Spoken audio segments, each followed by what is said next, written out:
People can be difficult, let's be honest. Some lie, cheat, manipulate, and chase after things that make no sense. And no matter how kind or composed you try to be, someone always finds a way to test your patience. But what if I told you that dealing with people, even the worst kinds, can be your greatest training ground for strength, character, and peace of mind? The Stoics didn't run away from life. They didn't hide in books or escape into theory. No, they faced the messiness of humanity head on. Because to them, people were the proper occupation, not something to avoid, but something to understand, forgive, and grow through. So in today's episode, I want to walk you through some practical Stoic lessons that will help you manage difficult relationships, stay grounded in the face of nonsense, and ultimately, become better by dealing with people, not in spite of them. We care too much about what others think, not just people in our lives, but strangers, future critics, and random voices we may never even meet. Isn't that insane? Marcus Aurelius observed how we value others' opinions more than our own, even when we barely respect those people. Why do we let that happen? Why does someone's carelessness or cruelty have the power to ruin our day? The Stoics remind us that our peace is ours to protect no matter how loud or ridiculous the world becomes. They teach us that we can choose how we respond, that even when surrounded by dishonesty, envy, or pettiness, we can still act with integrity, patience, and wisdom. So if you've ever found yourself overwhelmed by people, if you've ever wondered how to stay calm when someone disrespects you or how to let go when someone betrays you, this video is for you. Let's start by asking a difficult but powerful question. When someone wrongs you, have you ever stopped to ask, when have I done the same thing? Principle 1. Self-reflection. Before judgment, when someone hurts you, says something rude, lets you down, or betrays your trust, what's your first instinct? Anger? Blame? The urge to distance yourself forever? Now pause. Imagine this. You're standing in front of a mirror. Not just any mirror, but one that reflects not your face, but your actions, your flaws, your past moments of weakness. Suddenly, the question changes. It becomes, have I ever done that to someone else? Marcus Aurelius, one of the most powerful men in ancient Rome, asked himself this very thing. When people frustrated him, disappointed him, insulted him, he didn't lash out. He reflected.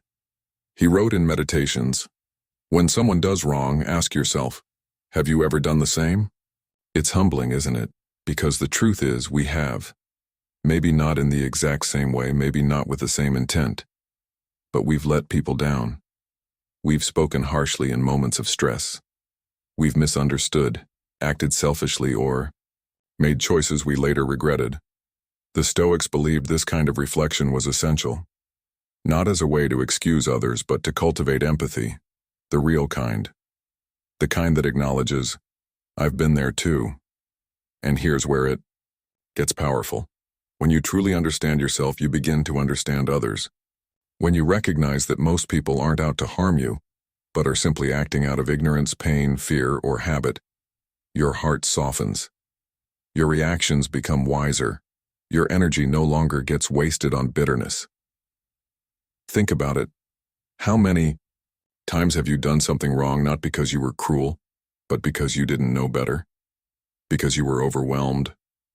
Because you were doing your best, even if your best still hurts someone?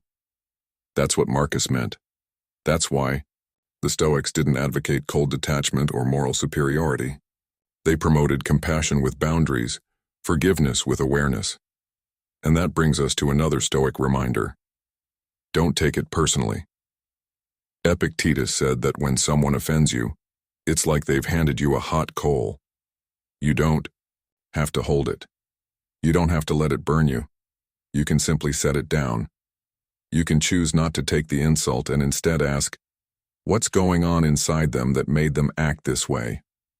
When we practice this, we stop being victims of other people's behavior. We start being authors of our own peace. We also gain something even deeper. We become more just. We stop judging others by their worst moments while judging ourselves by our best intentions. That double standard fades, and in its place comes a quiet strength, an inner clarity that says, I know who I am. I don't need to retaliate. I don't need to carry this pain. Now, this doesn't mean we become doormats. Stoicism never asked us to tolerate abuse or stay silent in the face of wrongdoing. But it does ask us to respond instead of react, to hold our ground without losing our grounding. So next time someone wrongs you, try this. Take a breath. Then, ask yourself honestly, have I ever done something like this? If I had, what would I have wanted someone to understand about me? What would compassion look like right now, not just for them, but for me? This is how we grow. This is how we turn everyday frustrations into fuel for transformation. Because in the end, life will never run out of difficult people, but you can run out of reasons to be disturbed by them. And that's where we turn to the next Stoic insight, one that Marcus Aurelius returned to almost daily. Don't let the ugliness of others stain your character. Principle 2. Let go of unrealistic expectations. Here's a hard truth we don't like to admit. People will let you down. They'll make mistakes. They'll say the wrong thing, forget important details, break promises, or act in ways that seem careless or even cruel. But the bigger question is, why do we expect them not to? We often go through life expecting people to behave perfectly, to never lie, never disappoint, never act selfishly. We hold these quiet expectations in our minds, that friends should always be kind, co-workers should always be fair, family should always understand us, and when they don't, we get hurt. We feel betrayed. Sometimes we even carry that bitterness for years. But the Stoics ask us to pause and consider, are we really that flawless ourselves? Marcus Aurelius reminded himself often not to be surprised when people act like people. He even began meditations by saying, today I will meet the deceitful, the envious, the arrogant, and the selfish. And I will not be surprised because that is the nature of some people. That's not pessimism, it's wisdom. He wasn't giving up on humanity.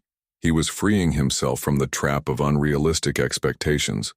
Because when you expect perfection, you will constantly be disappointed. But when you accept that everyone is flawed, including you, a strange thing happens. You begin to make peace with the messiness of life. You stop needing others to be perfect in order for you to be okay.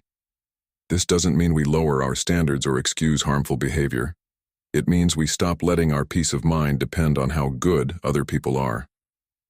The Stoics believed that the only thing truly within our control is our own character, not how others behave, not whether they apologize, not whether they meet our expectations, just how we choose to respond. So what's the solution? Simple, but not easy.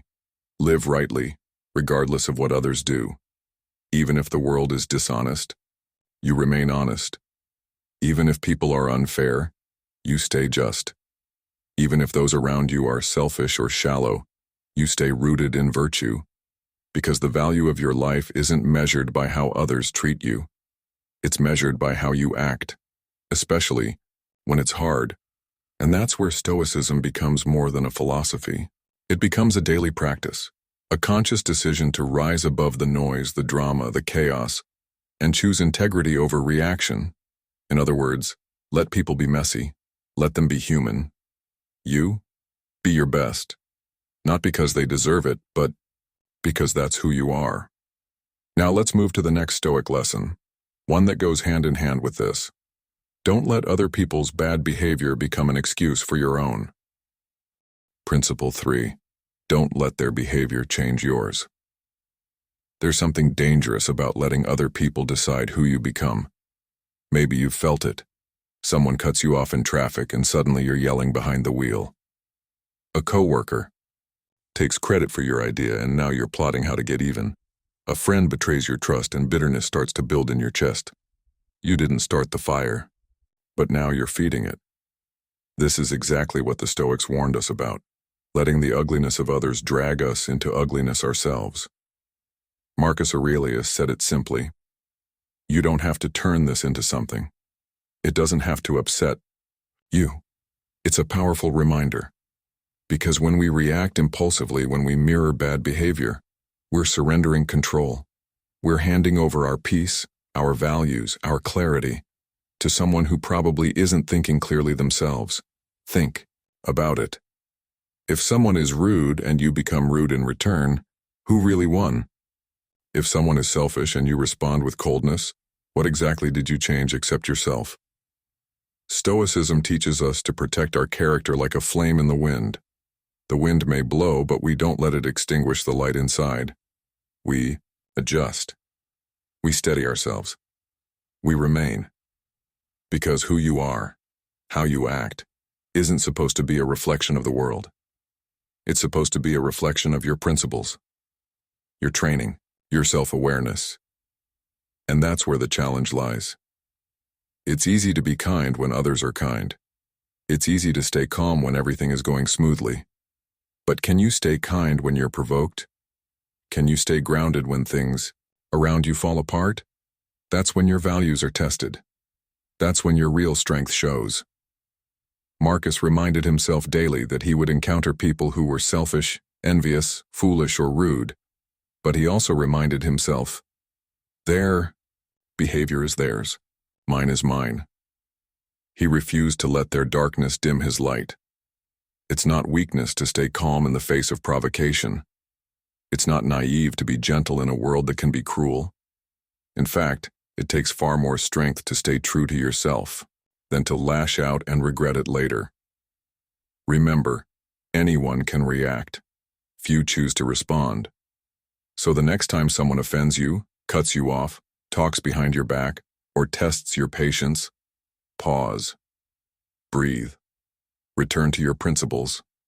Ask, what kind of person do I want to be in this moment? Because the Stoics believe that every moment is an opportunity, not just to practice philosophy, but to live it. You don't have to match their energy. You don't have to stoop to their level. You don't have to prove anything. You just have to choose the right thing again and again.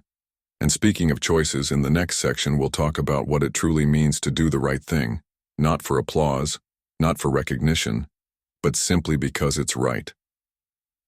Principle 4, do the right thing, and no matter who's watching, why do you do what you do? That's a deeper question than it seems. Do you act with kindness because someone might notice? Do you work hard only when there's praise or promotion waiting at the end? Do you help someone only because you expect them to return the favor? The Stoics would challenge you here. They'd ask, if there were no reward, no applause, no recognition, no audience, would you still do the right thing? Marcus Aurelius put it simply, just that you do the right thing. The rest doesn't matter. For the Stoics, the value of virtue is intrinsic. It isn't a performance. It's not about looking good. It's about being good, quietly, consistently. Even when it costs you something, especially when it costs you something. We live in a world where so much of what we do is seen, tracked, liked, commented on. But the truth is, the most meaningful acts often happen in silence. No camera, no audience, just you, and the choice to live by your principles. That's real strength. Let's be honest. It's easy to fall into the trap of external validation. We all want to be seen, appreciated, acknowledged. That's natural. But when your sense of worth becomes dependent on other people's reactions, you're in dangerous territory. You lose your anchor. The Stoics teach us to find stability in our own judgment, in our own standards, not in fleeting praise, not in how many people agree with us, not in whether someone says thank you. Ask yourself, did I show up with honesty today? Did I put my best into what I did? Did I speak with integrity, even when it was uncomfortable? That's what matters. Not how many people liked it, not how many clapped, not how many followed. You don't need to shout about your values. You live them. Epictetus said, don't explain your philosophy. Embody it. Let your actions speak, not for attention, but for alignment. Let them reflect your inner compass. That's the mark of a true Stoic. Someone who does what's right when no one's watching. Someone who doesn't flinch when it's hard. Someone who, even surrounded by chaos or corruption, still holds the line, quietly, firmly, without compromise. So the next time you're tempted to act based on reward or approval, stop. Ask yourself, what if no one ever found out I did this? Would I still do it? Would I still be proud of the person I'm becoming? That's the true test. Because at the end of the day, the world will keep changing. People will praise, criticize, misunderstand, forget. But you will always live with yourself, and that leads us to another essential Stoic reminder. The people you encounter will challenge your values, but that's exactly why they're here. Principle 5. People are the test, not the problem. Let's face it, some people are hard to deal with. The arrogant coworker, the passive-aggressive relative, the jealous friend, the stranger who lashes out for no reason. At times it feels like the world is full of personalities designed to test your ego limits. But what if that's the point? What if the people who frustrate you the most are not obstacles in your way, but part of your path? Marcus Aurelius didn't sugarcoat it. He wrote, "When you wake up in the morning, tell yourself, 'Today I will meet the meddling, the ungrateful, the arrogant, the deceitful.'" And then he reminded himself, "That's their nature. But they can't make me lose mine." That's Stoicism in action. The Stoics didn't believe that peace came from avoiding people. They believed that peace came from dealing with people without losing yourself. In other words, they're not the problem. They're the training. Think of it like this. You don't build physical strength by lifting feathers. You build it by pushing against resistance. And your moral strength? It grows the same way. People who test your patience give you the chance to practice patience. People who are dishonest give you the chance to stay honest. People who act unfairly give you the chance to choose fairness. Each time you encounter someone difficult, you're presented with a choice. Will I respond with emotion or with wisdom?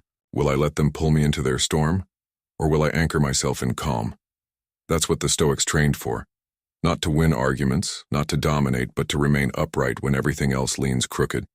And when someone wrongs you? Marcus didn't say to ignore it or suppress your feelings. He said, ask yourself, when have I done that? Not to let them off the hook, but to create understanding. Because when you realize that you too have acted poorly in moments of weakness, it's easier to offer grace to others. This doesn't mean you let people walk all over you. Stoicism isn't passivity, it's power with purpose. You set boundaries. You speak truth, but you do it from a place of stability, not from emotional reactivity.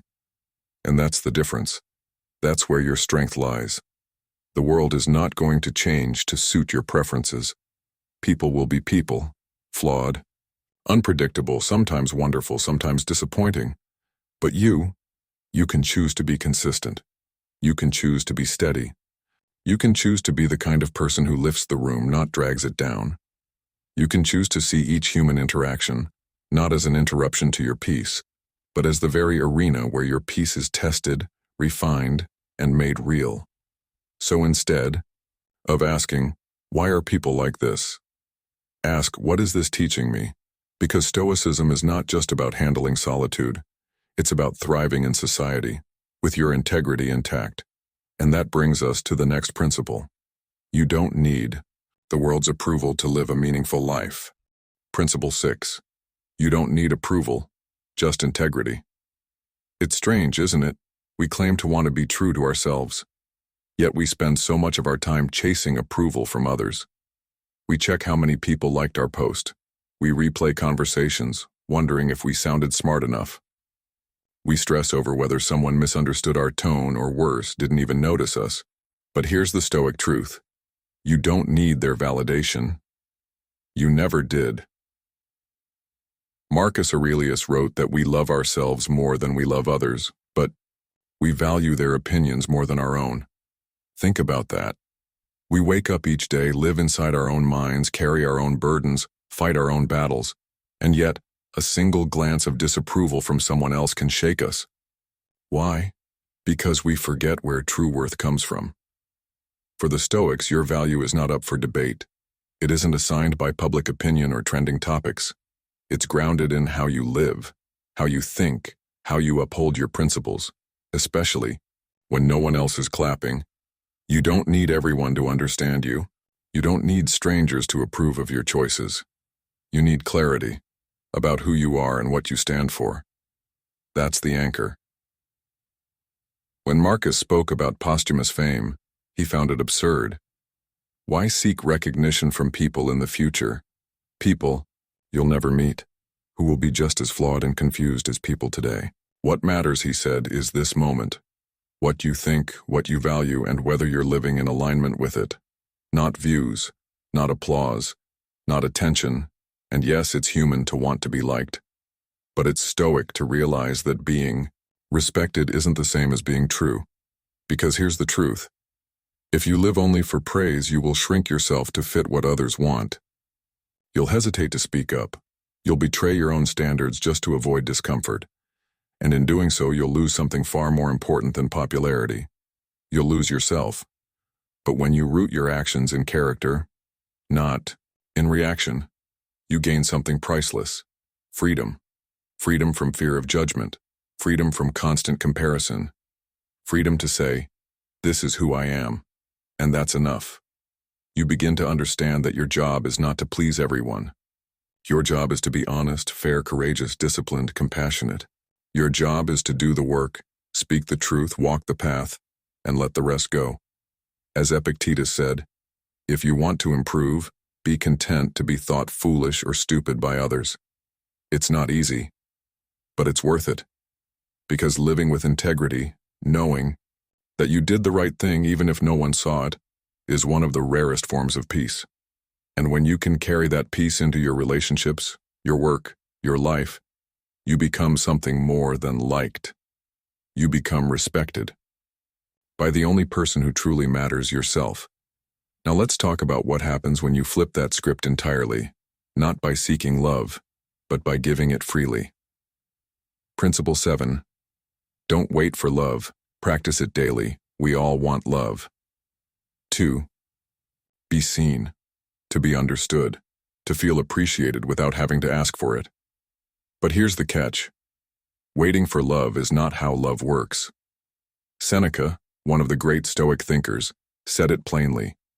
If you want love, then love. That's it. No conditions, no prerequisites, no guarantees. Just give what you wish to receive. In our modern world, we've been trained to wait for others to initiate, to apologize, to notice us first. We tally emotional debts. I've done this much for them. Why haven't they done the same? But the Stoics challenge us to break that cycle. They remind us that love is not a transaction. It's not a scoreboard. It's a practice, and it starts with you.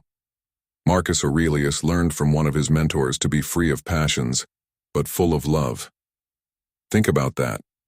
It doesn't mean being detached or robotic. It means being calm, grounded, and still capable of deep affection.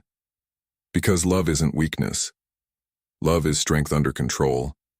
It's the quiet choice to be kind when it's easier to be cold. To show patience when annoyance would be justified. To forgive not because they deserve it, but because you're not going to carry that weight anymore. You don't need to wait until someone loves you first. You don't need perfect circumstances or the right person to come along. Every day, the world gives you dozens of opportunities to practice love. The tired barista who gets your order wrong. The coworker who's clearly having a hard day. The stranger who doesn't say thank you. The friend who goes quiet when you need them most. You can still offer warmth, still offer presence, still offer grace. Not because they earned it, but because that's the kind of person you choose to be. And here's the paradox.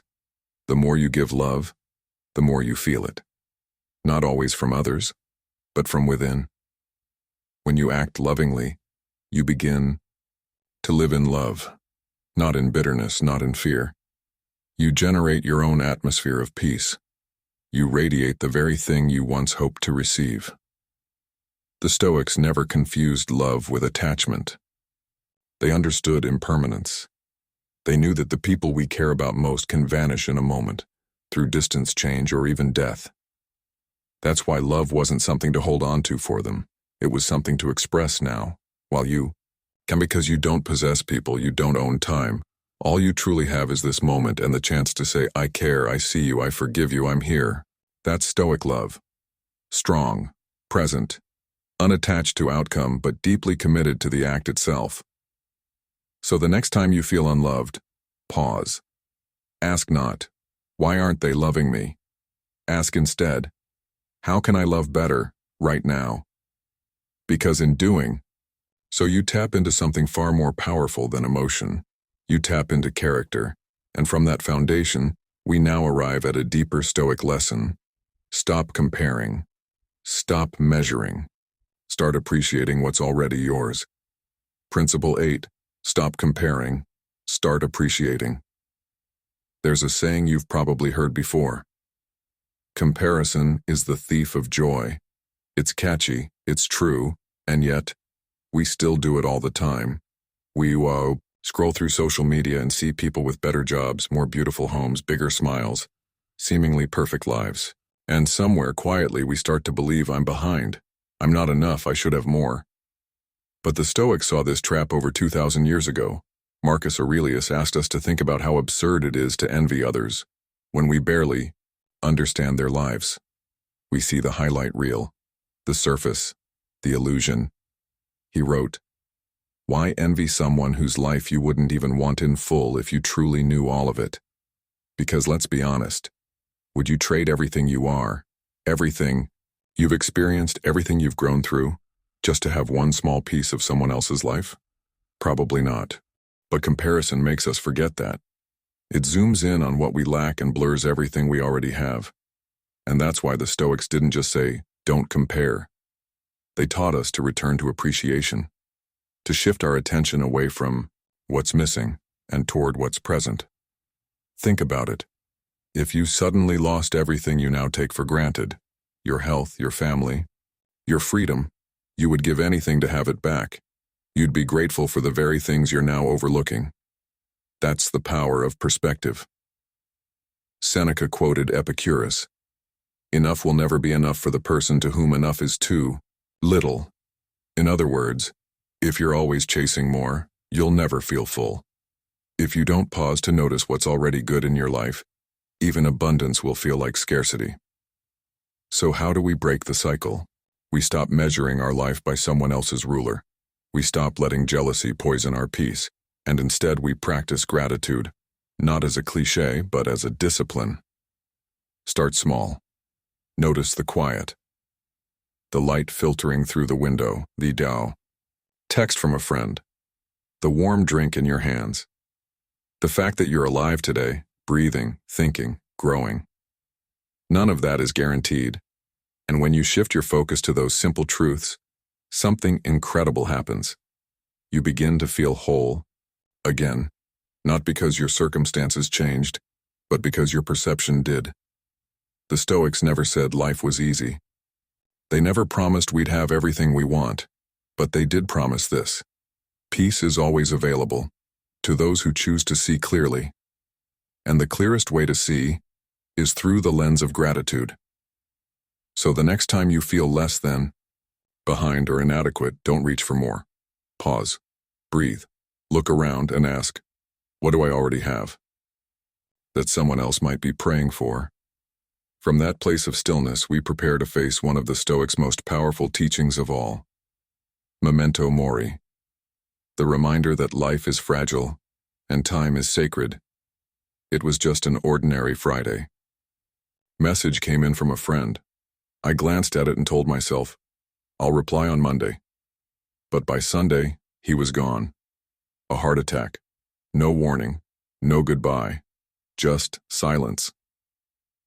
That's when Stoicism stops being a theory and becomes a mirror. Memento. Mori, remember you must die. It sounds grim, even cold. But in truth, it's one of the most life-affirming reminders the Stoics ever gave us. Marcus Aurelius wrote, "You could leave life right now.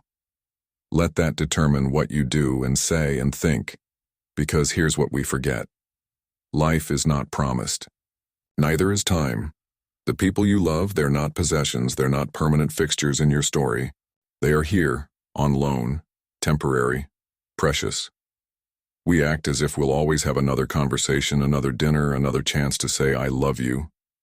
But the truth is, this moment could be the last. And if that makes you uncomfortable, good. That means you're awake.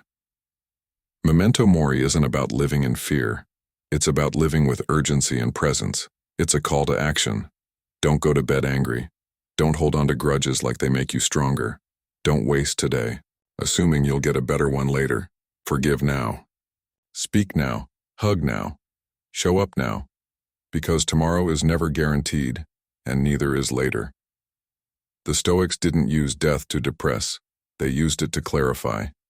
Seneca wrote, "It's not that life is short. It's that we waste so much of it. We waste it on pride, on resentment, on things that won't matter in a month, let alone a lifetime. But when you carry memento mori in your pocket like a compass, you begin to live differently. You slow down. You look people in the eyes when they talk. You say thank you more often, not just out of politeness, but out of real awareness. You become deliberate, grateful, brave. And maybe most importantly, you stop taking people for granted. You stop assuming you'll always have time to make things right. Because the most devastating losses are not the ones that surprise us. They're the ones we thought we had time for. So let this be the reminder. The people in your life are not yours to keep. They are gifts, temporary companions. Flickering lights in the same night sky as you, honor them. Be kind to them, forgive them, not because they're perfect, but because you may not get another chance. That's the Stoic way. To love fiercely without clinging and to live fully without delay. And as we close this journey through Stoic teachings, there's one final question worth asking. What kind of legacy will you leave? Not in the eyes of the world, but in the lives you've touched. You've made it this far, not just through a video, but through a journey. A journey through patience, integrity, self-reflection, forgiveness, and love. And now, you face a choice. Because everything we've talked about, Stoic wisdom, inner strength, clarity, and chaos, it only matters if you live it, not tomorrow, not when it's convenient, but now, in the next hard conversation, the next insult, the next moment your heart wants to close, but your better self wants to open. Seneca said, don't talk about your philosophy, embody it. That means becoming the person others can rely on. Not because you're perfect, but because you're centered. Be the one who stays calm when others explode. Be the one who forgives when others hold grudges.